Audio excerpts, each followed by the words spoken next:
oublié d'enregistrer. Voilà, merci.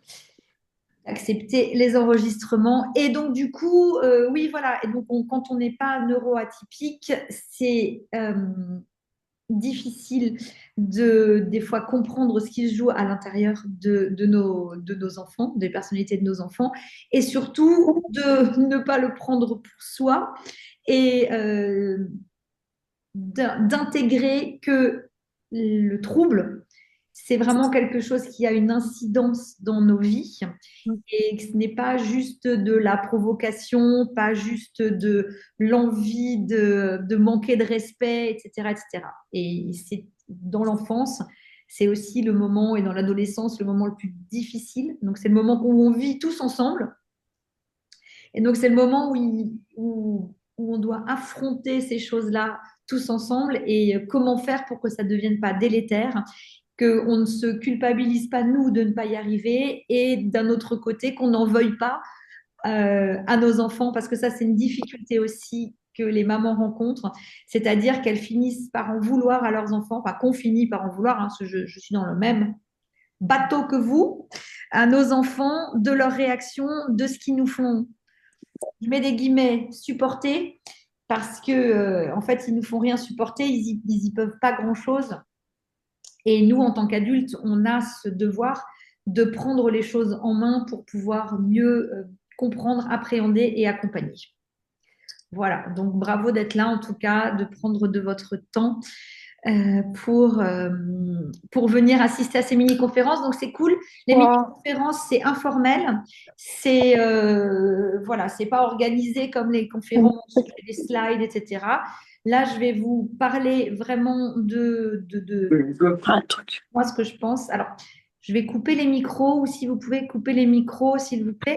Après, vous pouvez interagir, lever les mains si vous voulez parler. Vous pouvez mettre aussi des messages dans le chat. Tout est OK. Mais c'est juste, voilà, les micros, ça fait des interférences par moment. Donc, du coup, bah, ça vous gêne vous et ça gêne tout le monde pour pouvoir. Voilà, je sais que vous ne faites pas forcément exprès, bien entendu. Ça m'arrive aussi d'avoir mon micro qui s'ouvre pendant les conférences des autres. Donc, voilà, en tout cas, ça me fait super plaisir de vous avoir. On est 9 là sur le call. Donc, c'est vraiment chouette. J'avais une question à vous poser. Vous pouvez me répondre dans le chat ou vous pouvez ouvrir vos micros si vous voulez me répondre. Qu'est-ce qui est le plus difficile pour vous par rapport à ce que vous ressentez comme du manque de respect? Qu'est-ce qui pour vous est le manque de respect de vos enfants dans votre vie? Qu'est-ce qui est le plus difficile pour vous à gérer? Est-ce que vous pouvez me répondre à ça ou oralement ou dans le chat? Je ne sais pas si c'est une bonne ou une mauvaise réponse. Comment? Bah, elle y est, hein. Bah, bah, en tout cas, là, oui, oui, elle est là, Sandra. Pardon, excusez-moi, il y a eu une interférence. Je n'ai pas entendu du coup. Je disais, moi, je pensais aux toutes ces provocations qu'ils peuvent avoir vis-à-vis de nous, quand on leur pose une règle, quand on leur demande de s'arrêter. Enfin, pour D'accord. moi, c'est un synonyme de manque de respect et d'écoute de leur part, quoi. Ok, très bien. Donc là, dans le chat, c'est identifier quand c'est le TDAH et quand il fait du cinéma. Ok, super, super intéressant. Et, vous en avez d'autres qui vous viennent à l'esprit? Moi, Donc, je sais pas si on oui, m'entend. On m'entend? oui, on Oui. t'entend. Ah, je suis en voiture, donc et moi, c'est quand tu fais mes enfants, c'est pas ce que je demande un truc et Ok, je suis c'est dans donc le fait que les enfants n'accèdent pas à votre demande, enfin à ta demande. Ok, je comprends. La vulgarité. oui, même, enfin, ouais, c'est pas juste parce que c'est ma demande, c'est que Zut, on n'entend plus. rien à Maman, tu peux m'aider? Mais j'arrive pas. Ah.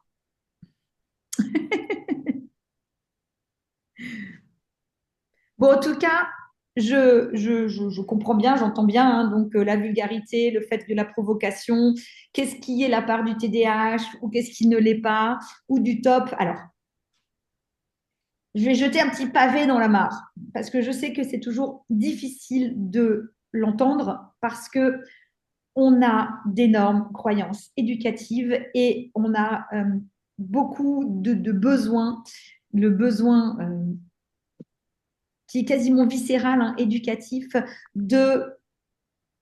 d'avoir le dessus ou de se faire entendre de nos enfants. Comment vous expliquer ça? En fait, quand un enfant est diagnostiqué avec un TDAH et avec un TOP, il a un trouble. Donc déjà, dissocier le cinéma du trouble, ce n'est pas possible. Parce que en soi, et c'est là où il faut être dans l'acceptation totale du fait que ce trouble a des retentissements dans nos vies, il n'y a pas de différence en fait entre le cinéma et le trouble, parce que c'est toujours le trouble qui gagne.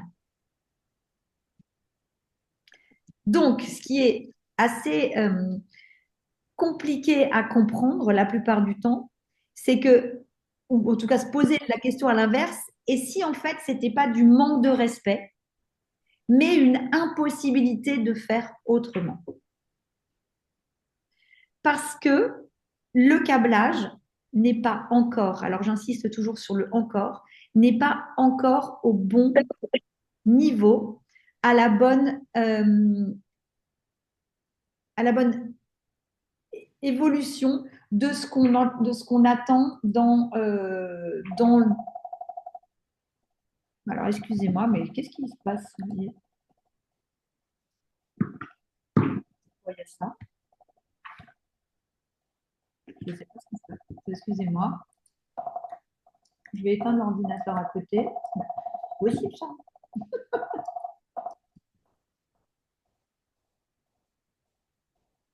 Il y a un bruit qui se fait là. On va forcer à éteindre cet ordinateur. OK. Voilà ce qui s'est passé. Il y a des interférences. Donc, en fait, quand on est accroché à cette problématique de respect, on ne va pas aller tenter de décrypter et de comprendre les choses. Vous avez votre croyance, chacun la vôtre, avec des degrés différents, avec des degrés différents, avec des strates différentes, avec des perceptions différentes de ce que c'est le respect. Donc déjà, en fait, il faut bien comprendre que le respect, c'est quelque chose d'extrêmement subjectif. C'est quelque chose qui est imposé par la société, l'environnement, qu'on s'impose à nous-mêmes également parce qu'on estime que c'est ça le respect, mais c'est extrêmement subjectif. Donc, on va tout de suite reprendre. Je ne dis pas que c'est bien ce qui se passe. Je ne dis pas que être vulgaire, ne pas être, comme vous avez dit, être dans la provocation et ou autre, enfin, toutes ces choses qu'on a évoquées avant, je ne dis pas que c'est bien. Je ne dis pas qu'il faut valider la chose. Je vous explique juste que, en fait, il faut voir ça sous l'angle vraiment toujours du TDAH et du TOP. Quand il y a un TOP, c'est encore plus fort, c'est-à-dire que le TOP va encore plus loin dans le problème de régulation, dans la façon dont l'enfant vit intérieurement tout ce qu'il a à vivre, tout ce qu'il vous fait vivre, il le vit aussi. C'est-à-dire que quand votre enfant, il vient, il vous provoque. Je vais vous donner un exemple récent. J'étais dans un conflit, j'étais énervée hein, parce que je travaille beaucoup sur moi, j'ai énormément évolué, mais je suis comme vous, je crie toujours. Il y a toujours des moments où il y a du dépassement de choses qui me heurtent, qui me déclenchent et que j'arrive pas forcément à me retenir. Et en fait, la dernière fois, j'étais vraiment très en colère. Et mon fils, le second, il me dit, écoute maman, parce que maintenant on a des techniques où on peut échanger sur la question, il me dit, je suis désolée, mais je vais rire, je ne peux pas m'en empêcher. Je vais rire, ça me fait rire. Intérieurement, je ne sais pas le gérer. Donc aujourd'hui, il est capable de l'identifier. Avant, on ne l'identifiait pas du tout. Donc, ni l'un ni l'autre, on ne savait ce qui se passait réellement. Et du coup, forcément, le fait qu'ils se mettent à rire, pour moi, c'était une provocation extrême qui me rendait encore plus folle. Donc, j'imagine que vous voyez bien de quoi je parle. Parce que dans ma tête, c'était alarme, red flag, drapeau rouge, il me manque de respect, il se fout de moi, il en a rien à faire de ce que je lui dis, de toute façon, ça changera jamais, etc. Et lui, en fait, face à moi, il peut pas faire autrement. Et il le dit. Donc, c'est pas. Maintenant, il le dit, mais la plupart du temps, ils le disent pas parce qu'ils en ont pas conscience, en fait.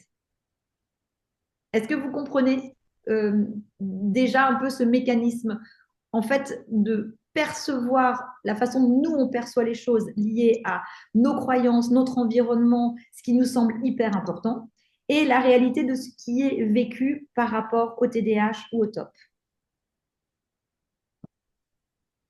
Qu'en fait, il y a une chose qui est importante de bien comprendre, c'est qu'il faut toujours décrypter en fait ce qui se cache derrière le comportement. Donc nous, on a cette fâcheuse tendance à s'attacher au comportement. Donc en fait, le comportement devient le problème. Le comportement, on est d'accord, il est pas super agréable, il est pénible et on préférerait qu'il n'existe pas.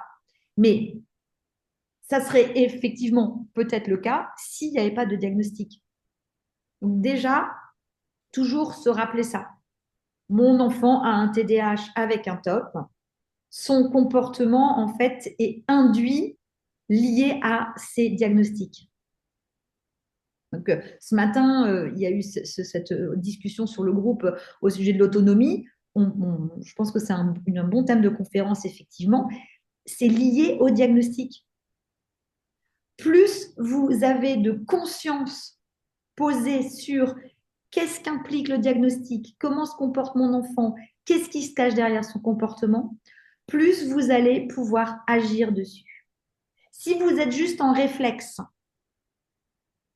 qu'on est la plupart du temps, sur il me manque de respect, donc déclenchement de certains réflexes chez nous, de certaines façons de se comporter, et donc on n'est plus dans un raisonnement logique, on est juste dans il faut qu'il se comporte bien, le manque de respect, c'est pas tolérable, donc je vais sévir, je vais punir, je vais expliquer. Alors, évidemment, le manque de respect, c'est pas tolérable. Mais en fait, c'est notre façon de le voir, de l'analyser, qui va faire qu'on va pouvoir lui expliquer un vrai chemin pour arriver à ce que l'on attend de lui. Donc attention, c'est un chemin. Hein. Il y a du temps, beaucoup de répétitions. Mais quand vous vous détachez à la fois des mots, des gestes, que vous les prenez plus pour vous, que vous n'êtes plus juste sur un vecteur de il faut que ça soit autrement, vous commencez en fait à vous détacher d'un certain résultat que vous attendez, vous avancez sur un nouveau chemin, vous vous posez les meilleures questions, vous allez apprendre plus de choses sur qu'est-ce qui se joue, comment ça se passe, et vous allez avancer différemment.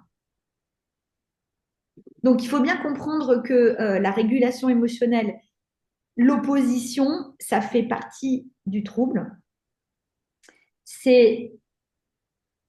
Ça va de pair avec l'immaturité émotionnelle parce que le cortex préfrontal se développe plus lentement, donc il a du retard par rapport au développement classique. Donc, le cortex préfrontal, c'est tout ce qui gère les fonctions exécutives, planification, organisation, compréhension, couplé au fait que émotionnellement, c'est extrêmement complexe dans leur vie. Ça fait deux choses vraiment, c'est un combo qui est complexe, qui est compliqué pour eux à gérer. Ils sont pas très doués en communication, donc ils communiquent de façon extrêmement brutale, impulsive et des fois trop directe. Et surtout, quand eux se sentent déclenchés, ils vont avoir des réactions totalement inappropriées parce qu'ils ne vont pas gérer tout ça. Donc, si vous voulez le manque de respect, quand il y a du manque de respect, il faut se poser la question de ce que ça signifie réellement, pas juste ce que ça nous fait à nous. Je sais que c'est difficile à entendre parce que dans nos sociétés extrêmement normées et où on a le sentiment que le fait d'être irrespectueux va en faire des adultes irrespectueux. C'est souvent ça qui nous piège en fait. C'est là, à l'instant T, ce qui se passe me donne à moi, maman, le sentiment que ça va être horrible, il n'arrivera pas à trouver un équilibre et à ne pas manquer de respect aux autres à l'avenir. Et s'il me manque de respect à moi, qu'est-ce que ça va être avec les autres? Donc, déjà, cette chose que je dis souvent, quand ils osent, quand ils sont vraiment dans leur pleine possession de leur top et dans leur de TDAH, quand ils vont vers vous et qu'ils se comportent comme ça, c'est d'une parce qu'ils ne savent pas comment faire et de deux parce qu'avec vous, ils savent aussi qu'ils peuvent décharger tout ce qu'ils ont en eux sans perdre votre amour. Donc ça, c'est difficile aussi à percevoir, mais en fait, ils ne peuvent pas se comporter comme ça avec tout le monde. Donc, c'est sûr qu'on est aussi le réceptacle de journées merdiques qui peuvent avoir passé, de choses comme ça. Et donc, une étincelle, je va débarrasser la table, ou arrête de jouer, ou va faire tes devoirs, va faire des explosions surdimensionnées, va créer des explosions surdimensionnées. Donc, le manque de respect, c'est une façon de mal gérer l'intensité émotionnelle et pas que, ou voire pas du tout qu'un rejet de l'autorité. Ils savent qu'ils ont besoin de cadre et d'autorité, mais ils ne savent pas gérer l'intensité émotionnelle qu'il y a derrière. C'est aussi un besoin de contrôle par rapport à ce qu'ils perçoivent à l'intérieur d'eux.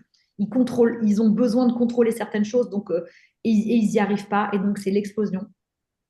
Et puis c'est aussi une mauvaise gestion de la communication, le chaos Je reste là. Hein. dans leur cerveau. Non, je te le dis. Et l'affirmation est une façon très, très maladroite de s'affirmer. Hop. Est-ce que c'est OK pour vous? Je ne vois pas ce qu'il dit dans le chat. Comment faire pour les mettre au niveau? Hop. Juste couper les micros, s'il vous plaît. Alors, je vais répondre à quelques-unes de vos questions. Et si vous voulez, vous pouvez me dire déjà dans le chat si c'est OK pour vous et si vous avez d'autres questions. Et ensuite, on passera à la suite. Donc, comment faire pour mettre au niveau? Parce que perso, le mien a 5 ans et me nargue en permanence. C'est épuisant. Alors, Sarah, en fait, il ne te nargue pas. Il fait ce qui lui vient et il n'a pas la notion, il n'a pas cette notion en fait. À 5 ans, il n'a pas la notion de te narguer. Il veut faire ce qu'il veut. Alors moi, je l'ai vécu. Hein. Aujourd'hui, il a 12 ans et il est capable de me dire, maman, je vais rire. Voilà. Donc ce même enfant, quand il a eu 4 ou 5 ans, on ne pouvait rien lui dire. C'est-à-dire que j'ai bien compris que le punir, c'était impossible, que le faire écouter, c'était impossible. Et de toute façon, il me l'a dit très clairement, quand il avait 4 ans et demi, 5 ans, pourquoi je ne peux pas faire ce que je veux quand je veux? En gros, il m'a fait une scène, quelle est la règle qui dit ça en fait? Donc, dans sa tête, son esprit était de dire, mais moi, j'ai des envies, je ressens ça, j'ai envie de faire ça, je vois pas pourquoi on me l'interdit. Et forcément, avec une dérégulation émotionnelle extrêmement forte et un tourbillon de choses dans sa tête, il ne comprenait pas ça. Donc, il a fallu changer mon angle de vue et me dire, attends, en fait, je pense que je ne sais pas si vous l'avez déjà entendu, je ne vous ai jamais raconté cette histoire. Un jour, on était en plein mois de février. Moi, je vis à Strasbourg. Il faisait froid. Je crois même qu'il avait neigé ce jour-là. Ou alors, c'est moi qui ai édulcoré cette histoire. Mais en tout cas, il faisait moche. On était en février. Et Gabrin, il avait 4 ans et demi. On était en grande section de maternelle. Et il voulait impérativement, absolument, mettre ses sandales pour partir le matin. Donc déjà, on avait eu des difficultés avec le matin, hein, n'est-ce pas? Parce que bon, c'est un rituel. Il y a les rituels le soir, mais je trouve que les rituels le matin, c'est assez... voilà. Et puis long à mettre en place, et puis on n'avait pas de diagnostic, et puis moi, je ne savais pas tout ça. Et il voulait mettre ses sandales. On a passé 20 minutes sur les sandales, peut-être 30 minutes sur les sandales. On était de toute façon en retard. Il y avait rien qui allait. J'étais au bout du rouleau, au bout de ma vie. Je me demandais qu'est-ce que j'avais fait au bon Dieu. Et je lui ai même dit très clairement qu'est-ce que j'ai fait au bon Dieu pour avoir un gamin comme toi. Qu'est-ce que j'ai fait pour mériter ça, en fait. Ça a duré, une crise énorme. Il ne démordait pas de ses sandales. Donc, je me suis dit, mais c'est pas possible. À un moment donné, un enfant, il accepte la situation telle qu'elle est. Il démordait pas de ses sandales. Je lui ai balancé ses sandales à la tronche, hein, vraiment. J'ai été odieuse. Hein. Je sais très bien ce que vous vivez. Je vous dis que, voilà, je lui ai balancé. Je lui ai dit cette phrase horrible. Qu'est-ce que j'ai fait au bon Dieu pour avoir un enfant comme toi? Je n'ai pas mérité ça. C'est pas possible. Je ne sais plus. Enfin, c'est sorti en flot continu jusqu'à ce qu'ils me disent, maman, je suis désolée, je ne sais pas pourquoi je fais ça, mais je ne peux pas faire autrement. Je ne sais pas pourquoi je fais ça, mais je ne peux pas faire autrement. Donc là, moi, je vous avoue que ça m'a fait un tilt dans ma tête. J'ai dit, mais comment un enfant de 5 ans qui a aucune conscience de rien est capable de me dire ça? Il ne me nargue pas, il ne se fout pas de moi, il n'a pas de conscience d'avoir suffisamment de recul. Donc là, il m'a donné une information clé dans ma vie. C'est plus fort que lui. C'est plus fort que lui. Donc en fait, c'est plus fort que nous, c'est plus fort que les croyances, c'est plus fort que les principes éducatifs, c'est plus fort que le respect. C'est en dehors de son contrôle. Donc il faut bien se rendre compte que en fait, ce que l'on estime comme étant un manque de respect, vraiment de la provocation, vraiment quelque chose qui est insupportable. Et oui, aux yeux et au regard du commun des mortels, ça l'est. Mais pour nous, ça devient quelque chose que l'on doit comprendre et accepter. Notre enfant souffre de quelque chose qu'il ne contrôle pas. On ne peut pas dire c'est le TDAH là et là, je sais que ça ne l'est pas. On ne peut pas dire ça. Parce que très concrètement, ça l'est tout le temps. S'il n'y a pas ça dans la vie, alors il y a à plus ou moins grande échelle, il y a des enfants qui l'ont très peu, il y a d'autres enfants qui l'ont énormément.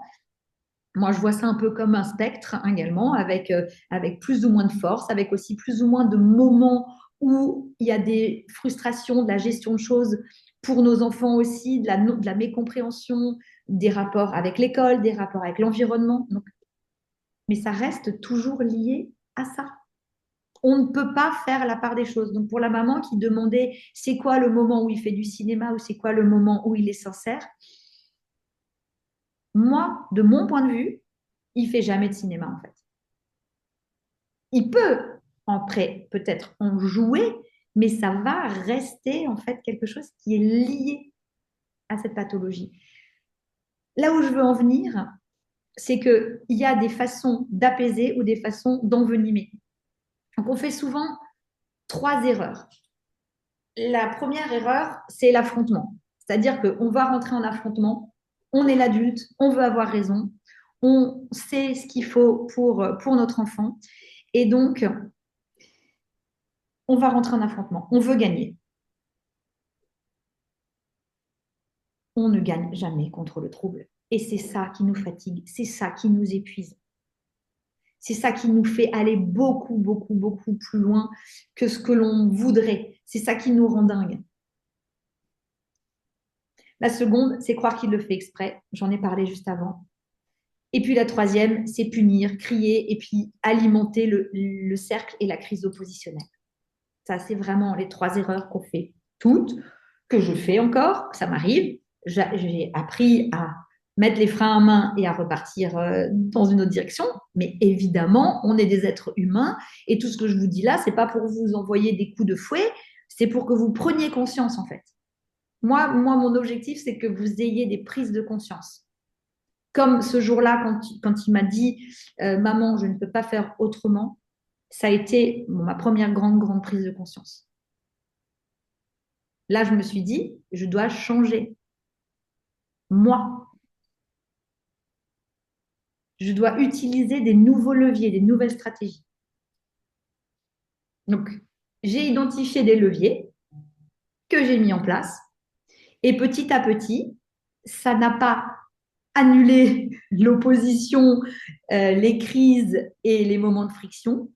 Par contre, ça les a transformés parce que j'ai pris conscience que ma propre régulation en tant que parent, ça c'est la première chose que vous devez vous poser comme question, c'est ma propre régulation en tant que parent va influencer mes réactions, mon comportement et le sien. Ça, c'est le premier levier, notre régulation parentale. En fait, eux, ce sont des enfants. C'est eux qui subissent. Nous, on subit par ricochet, mais c'est eux qui subissent principalement les choses. Donc, si nous, on alimente, on fait en sorte que ce soit plus fort, c'est inconscient évidemment, hein. Vous ne voulez pas ça, vous voulez vraiment aider vos enfants. On est d'accord. Et en fait, inconsciemment, on alimente les choses parce qu'on n'a pas la bonne formule, la bonne stratégie, parce qu'on nous a dit que, parce qu'on sait que, parce qu'il y a des principes, des règles, des schémas qui fonctionnent comme ça depuis la nuit des temps. Mais ils fonctionnent comme ça, mais qu'est-ce que ça donne? Ça donne des conflits, ça donne des enfants qui vont se replier sur eux-mêmes, ça donne des enfants qui vont plus vouloir vous voir, ça donne vous qui n'allez plus aller avoir envie de voir vos enfants, vous n'allez plus les aimer suffisamment. On va confondre les choses. Donc, vous voyez, c'est vraiment un levier qui est très important. Nous, on a la capacité de changer et de nous réguler. Même si c'est dur, mais c'est à nous de le faire. Donc, là, le second levier, c'est des règles claires. Mais c'est quoi ce bazar, Flavio? Ah, Flavio, qu'est-ce qui se passe?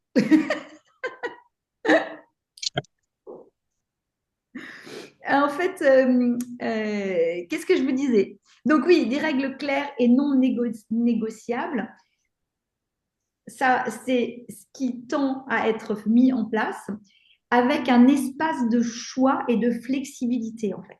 Ce qui nous embête la plupart du temps, c'est qu'on met toutes des règles, on met toutes des négociations fermes, etc. Et on se rend compte que ça aussi, ça nous agite beaucoup, qu'on n'arrive pas à les tenir ou qu'elles ne tiennent pas dans le temps avec nos enfants.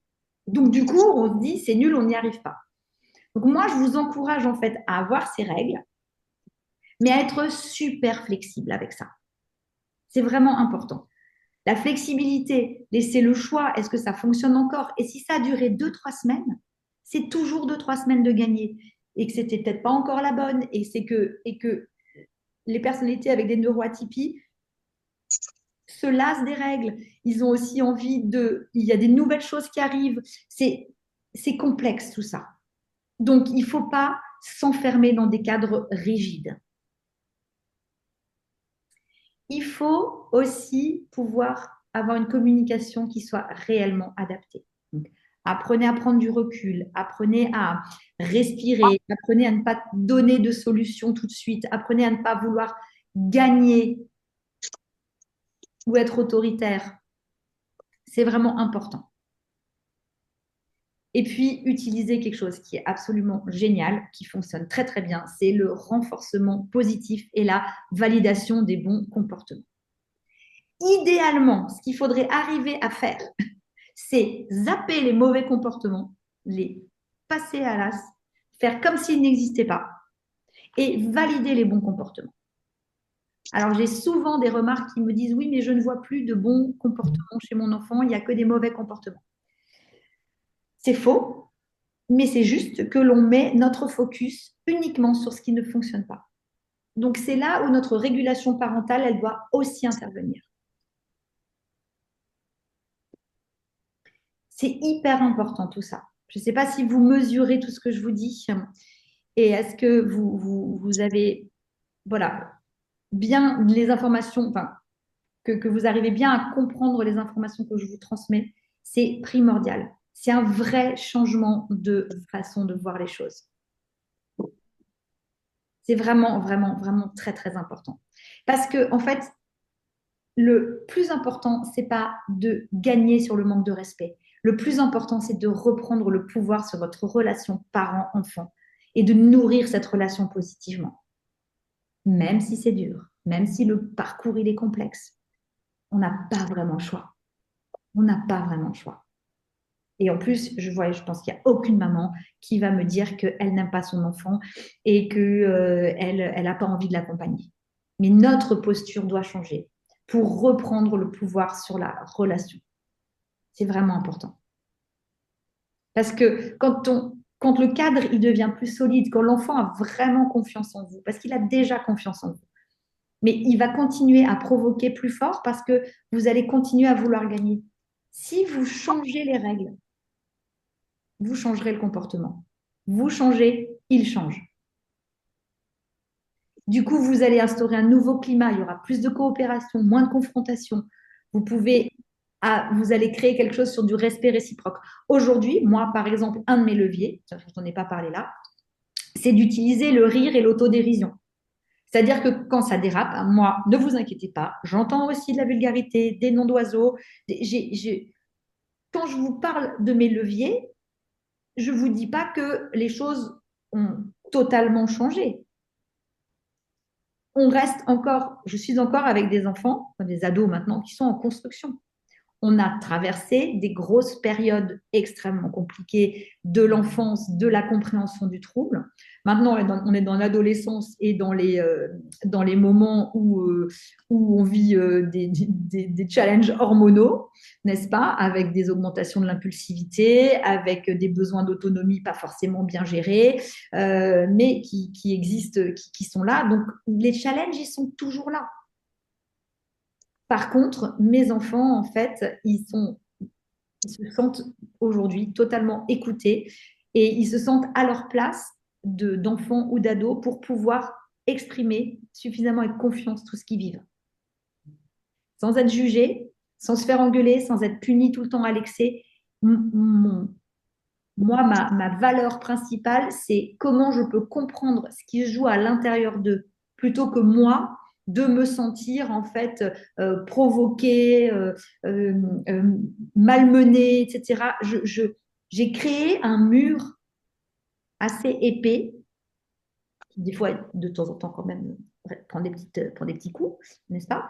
J'ai créé un mur suffisamment épais pour qu'il y ait un sas de décompression entre ce qui se dit et ce qui est réellement, ce que je dois réellement percevoir. Parce que nos enfants, par exemple, aussi, on peut leur dire juste un truc genre bouh, hein, et puis ils vont exploser et nous engueuler, parce que eux, dans leur mauvaise régulation, ils vont avoir perçu quelque chose qu'on n'a pas dit.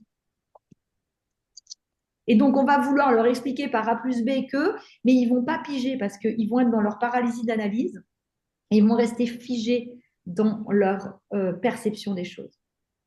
Donc, je sais que ce n'est pas simple. Je sais que ce n'est pas du pain béni, mais je sais aussi qu'on peut vraiment créer et tisser des liens qui sont forts avec nos enfants. Et une fois qu'ils ont cette confiance, on arrive à avoir de meilleures relations. Et surtout, nous, on lâche prise sur ce contrôle excessif qui nous angoisse en permanence parce qu'on a l'impression que de toute façon, vu tout ce qu'ils nous font vivre, c'est pas possible. Ils vont avoir une vie extrêmement compliquée. C'est une confusion entre ce qui se passe et notre rôle de parent et la réalité qu'il va y avoir à l'âge adulte. Le cortex préfrontal, il sera définitivement, régulé. Alors, il y aura toujours le TDAH, le TDAH ne disparaît pas, mais il sera définitivement régulé, le retard sera rattrapé, c'est jamais du 100%, mais il sera rattrapé, et les relations qu'ils vont entretenir avec autrui, elles dépendront plutôt de la relation que vous avez tissée entre eux que du problème du manque de respect aujourd'hui. Donc, il faut bien comprendre que ce n'est pas contre toi que ça se passe, ce manque de respect. Il faut arriver à vraiment bien conscientiser ça. Ce n'est pas contre toi, il lutte avec lui-même. Et c'est là où, quand nous, en tant que parents, on accepte pleinement ça, donc on accepte pleinement le TDAH, on accepte pleinement le TOP, dans tout ce que ça peut comporter. Donc là, on parle de cet épisode-là. Il y en a d'autres, on le sait bien. Mais voilà, on parle de cette chose-là. C'est vraiment important. Donc, il ne faut pas nous le ressentir comme un rejet, comme de l'incompréhension, comme du manque de respect. Parce que là, on reste bloqué dans le conflit. Trouvez des nouvelles approches. Apprenez à vivre autrement. Voilà. Ça, c'est vraiment important. Là, je vous en parle. On passe une demi-heure dessus. C'est vachement bien. C'est important de connaître ça. Maintenant, vous pouvez aller plus loin. Vous pouvez aller plus loin, créer des plans, trouver des programmes, venir sur mon programme. C'est vraiment important de changer votre posture. Voilà ce que j'avais envie de vous dire aujourd'hui. Est-ce que vous avez des questions? Est-ce que vous avez apprécié cette conférence? Dites-moi tout. Vous pouvez réouvrir vos micros. On peut discuter entre nous dans le chat. Voilà, j'ai encore 5-6 minutes à vous consacrer avec grand, grand plaisir. Dites-moi déjà si ça vous parle. Merci Sandrine. Oui, ça me parle. Ça me parle. J'ai juste loupé le début, le premier pilier. Je suis arrivée en cours de route, malheureusement, mais ça m'a beaucoup parlé. Super. Le premier pilier, de quoi j'ai parlé, du fait que tout ce que tu as entendu là, c'est le résumé du démarrage. Le manque de respect, ce n'est pas quelque chose de volontaire. Ils ne sont pas dans la provocation juste pour vous provoquer. Voilà. C'est pour moi, de mon analyse vraiment de ce que j'ai vécu depuis maintenant, ça fait maintenant ça fait 7 ans vraiment que j'ai la connaissance des diagnostics. De toute mon analyse, pour moi, cette provocation ne vient pas de quelque chose de volontaire. D'accord. Et ça, je sais que c'est le plus difficile des fois à accepter parce que oui, il y a la pression. On a la pression éducative et puis forcément avec tout ce qu'il y a autour, si en plus il y a ça, alors là, on est toutes des mauvaises mères, quoi. Vous voyez, alors, on est nuls, on ne sait rien faire, on ne sait pas éduquer nos enfants. Les autres vont nous les prendre une semaine et ils vont les dresser. Moi, j'ai envie de leur dire, allez go, bon courage. Viens dresser mon fils, déjà, on ne dresse personne. En fait, moi, aujourd'hui, dans ma conscience à moi, les neurotypiques, je veux dire, tu veux dresser quelqu'un, les enfants qui sont très, très, très obéissants, c'est souvent aussi basé sur la peur de ne plus être aimé, la peur de ne pas oser, la peur de ne pas être assez bon à l'école. Donc, aujourd'hui, moi, avec tout le recul, avec tout le travail que je fais encore, toutes les lectures, toutes les conférences, toutes les formations, nos enfants nous obligent à casser les codes. Alors, des fois, on n'a pas envie, hein, parce que ce serait un peu plus facile, et puis des fois, on a envie d'avoir la paix, n'est-ce pas? Mais en même temps, si vous acceptez que c'est un cassage de code et qu'on peut casser les codes, dans les 2 premiers modules de mon programme, on parle vraiment de ça à fond. C'est-à-dire de comment on dégoupille nos croyances éducatives pour les rendre aidantes. C'est-à-dire qu'on ne va pas abandonner nos valeurs, bien sûr, on ne va pas abandonner l'importance du respect, parce qu'on est bien d'accord, je vous le répète, le respect, c'est important. Mais c'est à nous de bien identifier les raisons pour lesquelles le manque de respect agit sur nos enfants pour les emmener là où ils doivent aller.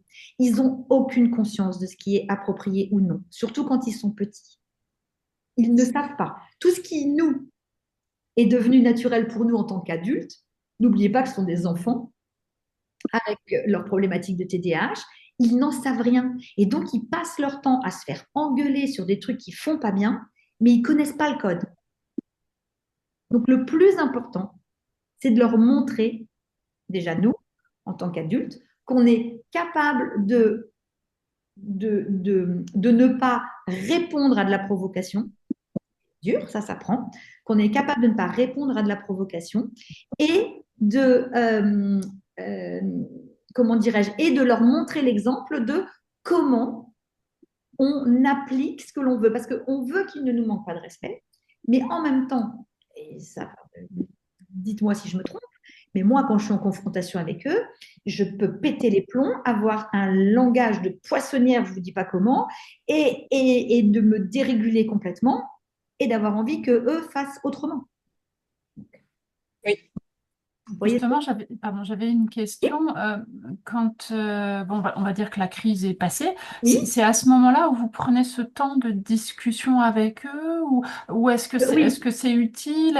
Je vais vous, enfin, alors là, Pas directement après la crise. Je comprends ta question, Stéphanie. C'est une super question. Merci. En fait, quand la crise est passée, on parle d'autre chose, on se demande si on va bien, on va présenter ses excuses, si on a mal agi les uns les autres.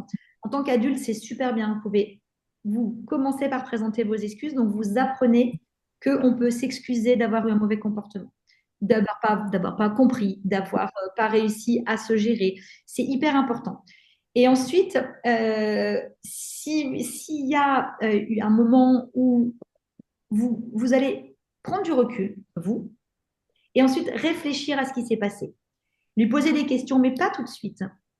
C'est prenez le temps de la réflexion, puis ensuite, une fois que vous avez compris des choses, analysé des choses, pas intellectuellement, mais dans votre corps, que vous avez compris différentes choses, eh bien, vous allez aller lui en parler, en lui posant des questions, en lui demandant qu'est-ce qu'il attendrait de vous. C'est très important de laisser retomber les choses. En plus, alors, tout dépend de l'intensité de la crise. Quand c'est une crise classique, où il y a énormément d'énergie qui part, hein, parce qu'il y a des fois les crises, c'est beaucoup d'énergie qui part, il faut laisser bien 24-48 heures pour que ça redescende. Si c'est une petite crise passagère, vous pouvez le soir même en parler. Voilà, trouver des moments pour parler de ça, demander l'autorisation d'en parler. Et en disant, ah mais oui, mais j'ai compris, ben, peut-être que la prochaine fois, on pourrait faire autrement, qu'est-ce que tu en penses? Est-ce que tu peux me dire ce que tu as ressenti à ce moment-là? Enquêter, enquêter sur ce qu'ils vivent, peu importe l'âge qu'ils ont. Menez l'enquête. Le plus vous mènerez l'enquête, donc plus vous poserez des questions plutôt que de donner des solutions, plus eux, ils apprendront à vous donner des réponses et à mieux comprendre ce qu'ils vivent. C'est plus intéressant que de vouloir donner une explication ou revouloir valider que vous aviez raison. c'est plus, oui, effectivement, leur poser les questions sur bah, qu'est-ce qu'ils ont ressenti, pas forcément le pourquoi ça a déclenché, mais c'est plutôt leur ressenti, Exactement. leurs émotions qu'ils ont avait à l'intérieur, quoi, on va dire. Exactement. D'accord. Vous posez la question de qu'est-ce qui fait la chose. Et ensuite, vous apprenez à mieux le connaître. Vous continuez à vous informer sur ce qu'est le TDAH. Vous allez chercher des références sur ces thématiques-là. Ben, moi, ce que je fais, par exemple, dans le programme, c'est que j'explique les différentes petites, entre guillemets, je mets des guillemets parce que ça prend des fois de la place, comorbidités qui sont liées à ça et qui permettent en fait de mieux analyser certains comportements. Et donc lui, quand il va vous donner les infos, vous allez vous dire, ah donc ça correspond à ça, donc je peux agir de cette manière-là, ou je peux lui expliquer que c'est ça. Et petit à petit, vous allez poursuivre votre chemin et avancer vers de nouveaux résultats en fait. D'accord.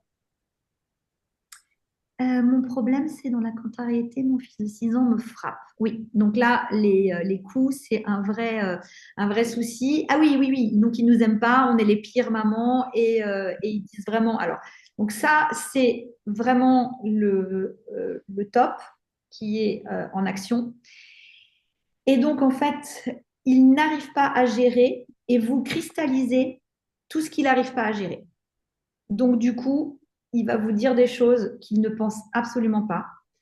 Euh, la plupart du temps, c'est des mots qui sortent comme ça. Sauf que vous les prenez pour vous et vous vous dites, mais c'est pas possible, mon fils ne m'aime pas, etc. Alors, je sais pas dans quelle mesure aujourd'hui il s'excuse de ce qu'il a fait ou non. Donc, c'est important d'expliquer que taper, c'est inadmissible. Vous prenez votre propre référence. J'imagine, Catherine, que tu ne tapes pas ton fils. Donc, en fait, taper son fils. Alors, attendez, je vais. Voilà. Non, non, je ne tape jamais. Jamais. Voilà, c'est très bien. Donc, voilà.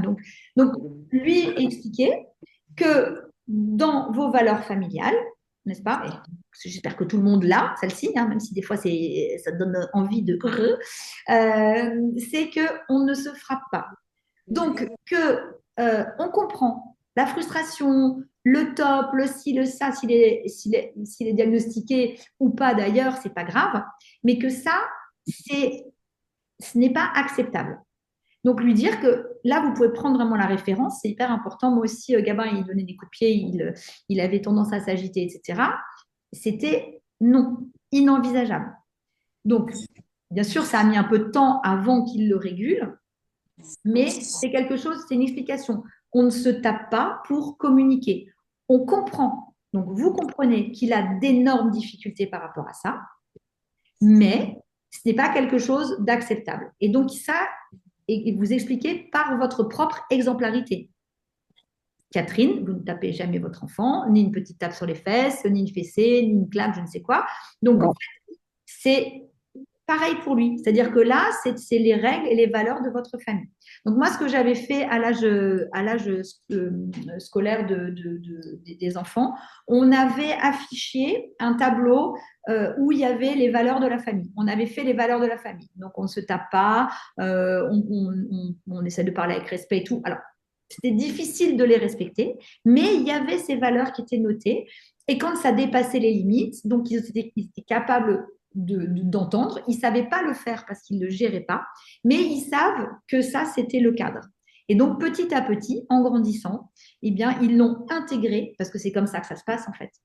Ils l'ont intégré, c'est devenu une habitude, et eh ben, ils ne le font plus.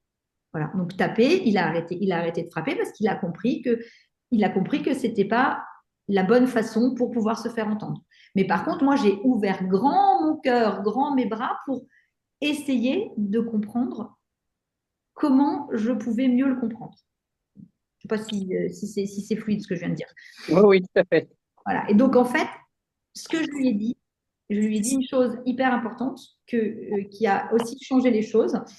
Je lui ai bien dit, je ne suis pas dans ta tête. Donc, moi, je peux être la meilleure maman du monde, mais j'ai bien compris que tu avais des problèmes à t'exprimer convenablement et à dire les choses que tu ressentais, qu'en fait, elles sortent de façon explosive.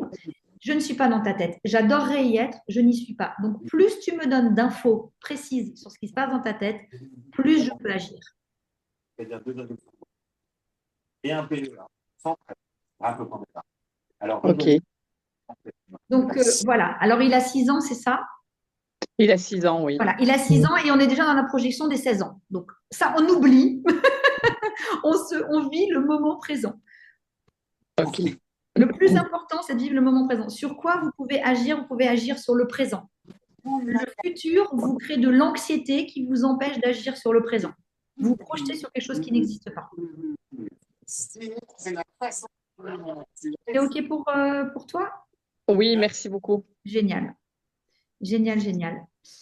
Alors, qu'est-ce qu'il y a d'autre? Ma fille de 14 ans, c'est beaucoup de provocations, mais ça peut aller loin, même s'il ne nous insulte pas, car elle est dure avec ses mots, difficile de passer au-dessus. Mais c'est difficile, mais c'est obligatoire. Il faut passer au-dessus. C'est notre façon d'adulte de pouvoir agir. Et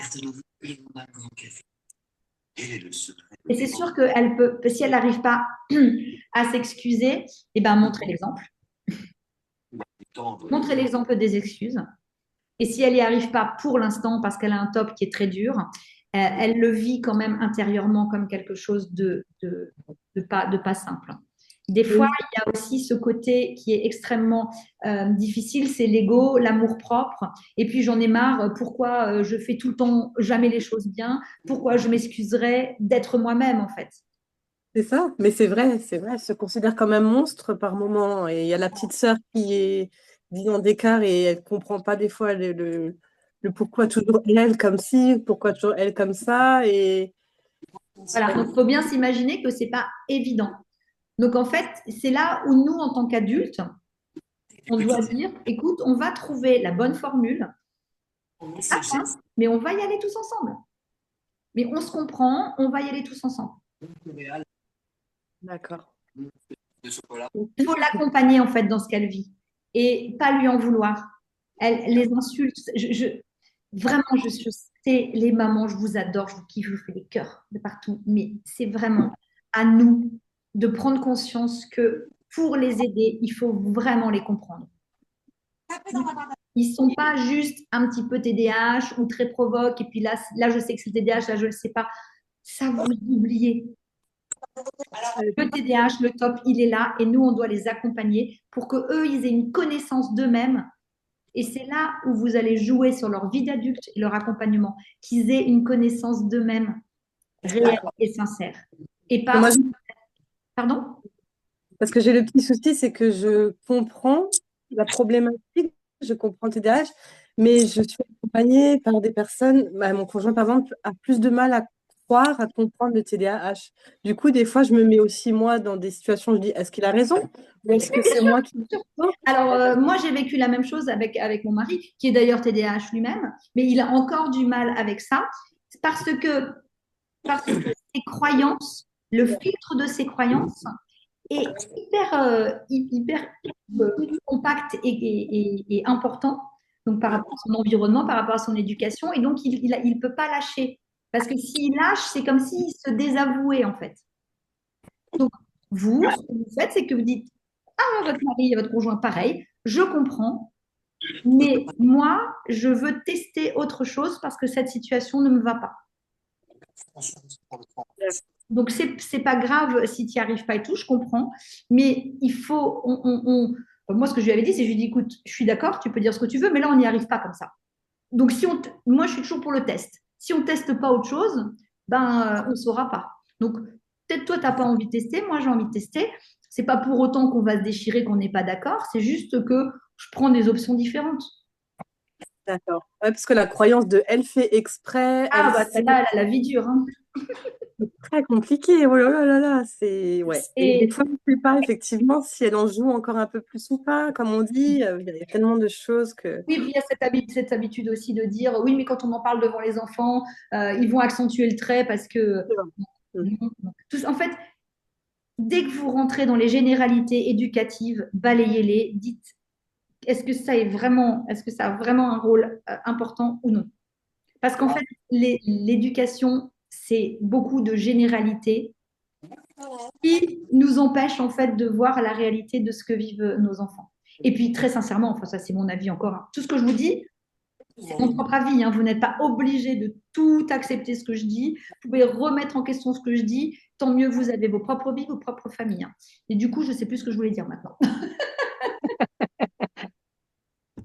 Voilà, neuroatypie, quand tu me tiens, j'ai perdu le fil. Mais je ne sais plus ce que je disais juste avant. Écoutez, c'était peut-être la chose la moins importante. Les croyances de l'éducation qui prend beaucoup de place à Ça prend beaucoup l'éducation. de place, oui, et du coup, ça nous empêche souvent de voir la réalité de ce qu'on vit. Ça nous met dans des situations où en fait on n'est pas dans la réalité, on campe sur nos raisonnements. C'est comme ça, oui, c'est comme ça et c'est pas autrement. En l'occurrence, si on peut tout remettre en question en fait.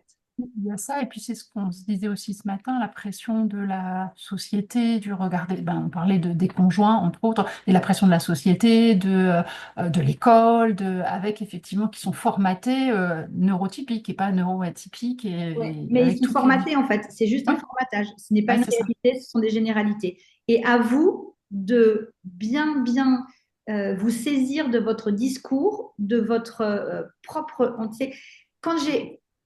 Quand j'ai découvert tout ça, en fait, moi, ma méthode, celle que je vous propose dans mon programme, je l'ai créée parce que c'est exactement de ce postulat que je suis partie. Ce postulat, je me suis dit, c'est pas moi, ce formatage, ça va pas le faire. Et si ça le fait pas, ça va nous rendre tous malheureux. Et on va vivre, on va être dans un truc qui va pas coller avec ce que je veux. Donc, en fait, petit à petit, j'ai compris que tout ça, c'était un manque de. Je n'étais pas libre en fonction de l'environnement, en fonction de tout ce qui nous était imposé. Je n'étais pas libre de vivre la vie comme je l'entendais. Et quand j'ai compris que c'était faux, en fait, que je pouvais créer ma propre façon de voir les choses, tout en étant dans le malheur et dans du respect, etc. Eh bien, petit à petit, j'ai compris exactement. Enfin, j'ai mis en place des piliers chaque pilier m'a permis de passer une nouvelle étape jusqu'au moment où j'ai découvert que finalement, le regard des autres, la pression de la société, tout ça, c'était moi qui décidais de l'accepter Que le jour où je m'en suis complètement détachée, ça m'a libérée. Et puis ça m'a mis dans des conditions qui étaient beaucoup, beaucoup, beaucoup plus fun dans ma famille et qui étaient vis-à-vis de l'extérieur. J'avais plus en fait de justification, ni de culpabilité, ni de. C'est leur problème en fait. Ils peuvent croire et penser ce qu'ils veulent, moi aussi. Et ça, c'est mon fils qui me l'a dit un jour. Et si vous n'êtes plus en conflit permanent sur ce type de valeurs avec vos enfants, vous allez voir que ils ont cette tendance aussi très agaçante à nous dire des choses qui, euh, qui nous, euh, qui nous titillent, mais qui sont très réalistes en fait. Ils ont une conscience, ils ont une certaine conscience des choses Ah oui. qu'on n'a plus parce qu'on est dans nos généralités, dans nos peurs, dans nos angoisses et dans notre besoin de correspondre à ce qu'on attend de nous. Eux, ils ont pas ce filtre. C'est ce que vous disiez aussi à juste titre, quand un enfant est capable de vous dire, mais maman, je ne contrôle pas. Je ne sais pas pourquoi je suis comme ça, mais je contrôle pas et ça vient tout seul. C'est qu'ils ont quand même une certaine analyse des choses et Ils une analysent très finesse. bien, Ah oui, oui. sauf que ils ne le gèrent pas. Ouais, ils le gèrent pas, quoi. Ils ne le gèrent absolument pas. Et si nous, en face, on ne le gère pas non plus, Oui, voilà, ce que vous disiez enfin, quelque part, ça m'a fait du bien de vous entendre dire que, bah, oui, il y a des chaussures qui volent, il y a des choses qui volent à la ah oui, oui, maison, ça des vole des fois, cris, hein. voilà, et c'est rassurant, enfin, c'est rassurant, non, oui et non, enfin, on s'entend hein, sur le mot Non, non, mais c'est rassurant, mais rassurant parce qu'il y a un truc qui est important, mais ça, je pense que ce sera une des prochaines. Enfin, on va avoir plein de conférences encore. Celle-ci, elle a été un peu plus longue que d'hab parce que je sais que le manque de respect, c'est vraiment un truc qui cristallise beaucoup de problèmes dans les familles. Mais c'est important de savoir qu'on n'est pas seul, en fait. oui, c'est vraiment ça, enfin, quelle bouffée d'oxygène de vous entendre. Et ben, c'est super cool. Il Je faudrait suis en ce moment, donc, il y aura une conférence samedi prochain sur donc, des 3 piliers. Ça, c'est vraiment ma conférence phare pour celles qui n'y ont pas encore assisté, ou la faire et la refaire. Elle est très, très bien aussi. Donc, celle-là, elle est en live samedi prochain. Et puis, il y a la cohorte qui s'ouvre là, donc depuis la semaine dernière, où vous pouvez rejoindre le programme Réenchante ta vie de maman qui, euh, qui est un programme, donc les 6 étapes de ma méthode que j'applique encore et encore quotidiennement, que je vous transmets, et avec plein de bonus. Voilà, pour les mamans qui ont regardé le replay, je pense que vous avez vu ce que je propose. Je vais vous mettre dans le Oui, je vais vous mettre l'accès. oui, c'est ce que j'allais vous demander. Accès à la cohorte pour que vous puissiez, si vous en avez envie, vous inscrire. Mais je vous conseille vivement de venir me rejoindre pour qu'on puisse parler, comme je vous parle là, quand vous rentrez dans le programme, on est tout le temps ensemble. Je vous donne vraiment beaucoup, beaucoup, beaucoup de ma personne. Et aujourd'hui, je vous donne de ma personne en plus dans ce groupe conférence. Mais quand vous rentrez dans le programme, c'est vraiment, on est liés, on avance ensemble. Merci. Voilà. Donc, au plaisir. Merci en tout cas. Ravie d'avoir passé ce Merci beaucoup, c'est moment super. de déjeuner avec vous. C'était super. Ça vous a plu? On Oui. recommence? On Ah recommence. oui, On dit- Ça fait du bien, comme elle le disait, d'autres personnes, oui, on se sent moins seul. On se ouais. sent. On Voilà, comprend. on est vraiment nombreuses dans notre cas et on est totalement isolés parce que Oui. on a le sentiment que on dérange, nos enfants dérangent et non, déjà on n'est pas seul. Et puis on peut se tenir les coudes entre nous et plus on sera solidaire, plus on sera dans une bonne vibration par rapport à ça, plus les choses en fait tendront à s'harmoniser et on aura un discours vraiment fort qui ne pourra plus être contrecarré par les autres. Ça, c'est vraiment important. Voilà, ce Merci pourquoi je vraiment. milite aussi.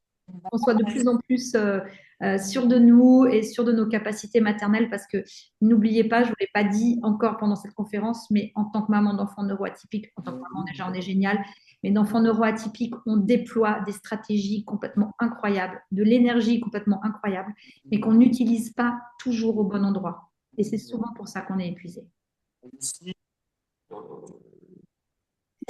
Alors, je vous souhaite une belle après-midi, un bon week-end. On peut Merci, continuer la également. conversation sur le groupe. Si vous avez des questions, vous n'hésitez pas, j'y réponds dès que je peux. Et je vous souhaite un excellent week-end. Et je vous mets le lien pour le programme, que vous puissiez voir si ça vous intéresse, si ça vous tente. Ça marche? Merci beaucoup. Avec plaisir. Merci, bon après-midi, D'accord. bon week-end. Je vous dis Au à revoir. bientôt. Au revoir. Au revoir. C'est